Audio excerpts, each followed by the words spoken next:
Isang pinagpalang araw sa ating lahat. So, ngayong araw is July 18, 2024. Ngayon is ipagpapatuloy lang natin yung ating nasimulang series ng ating devotion.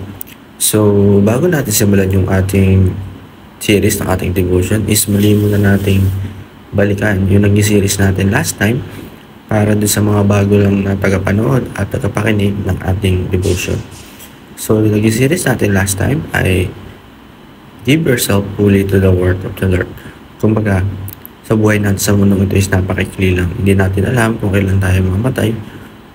Kaya kailangan yung araw-araw na ginawa ng Diyos o binigay sa atin ng Diyos para mamuhay is gawin natin, paglingkuran natin ng Panginoon ng buong puso. Hindi tayo nag-aalilangan, hindi tayo nagmamanghangan sa lahat ng bagay na ginagawa natin.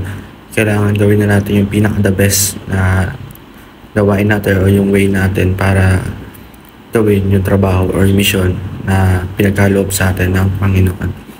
So, yung series na talakay natin yung araw is My Whole Family for Christ. So, ayun, kailangan natin ng paglilingkod. Hindi lang yung sarili natin, kundi yung kasama yung mga pamilya natin. Di ba nga, ang turo sa atin is kung isang tao ay naglilingkod sa Panginoon is nag-uumapaw yung pagpupuri or yung makikita tayo ng Panginoon. What if pa kung yung buong pamilya na, kung ikaw lang isang Kristiyano sa iyong pamilya is hikayatin natin ang pamilya natin para malaman or matutunan din nila yung mga salita ng Diyos. So yung kailangan tayo ang maging disciple, tayo ang maging missionary ng sa pamilya natin para malapit din sila sa Panginoon at sila ay maligtas.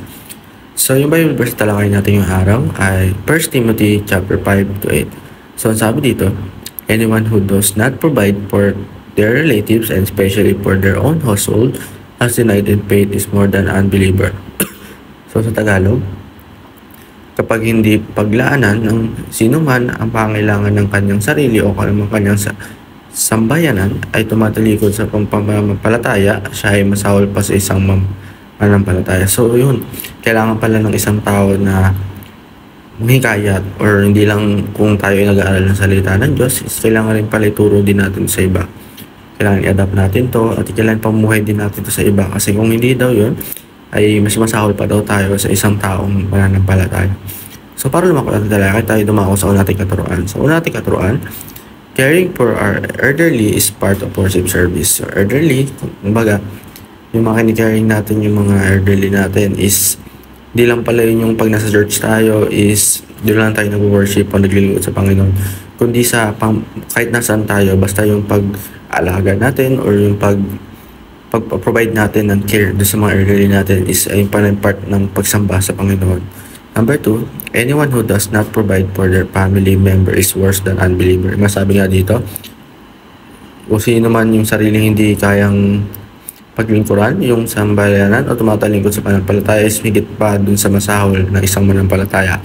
So, kailangan pala is tayo nanghihikayat tayo ng iba. Di lang yung pwede yung sarili natin. Is pag hindi pala tayo nanghihikayat is masahol pa tayo sa isang tao na nananampalataya. Number 3, God cares for the widows by blessing their children with opportunities.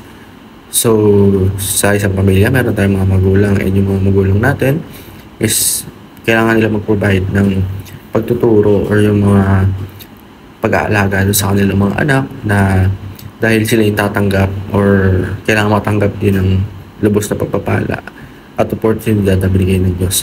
So, ayun po para sa araw ito na may natutunan tayo sa pakinig at panonood. God bless po.